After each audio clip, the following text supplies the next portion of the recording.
Hi, today I put the 40 horsepower barrel back on after all the changes to see if the power is still the same. The weather conditions are a little bit different. So let's see if we can repeat the 40 horsepower with this barrel.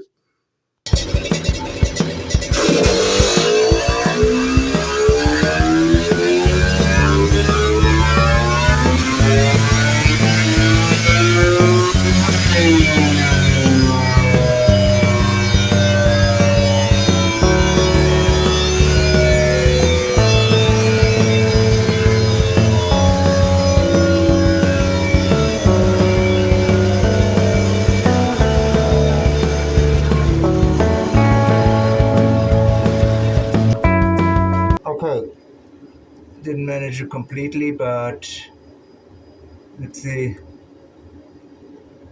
So you see, the last 3 runs almost have been equal with a little bit of different. Almost 40 horsepower for today.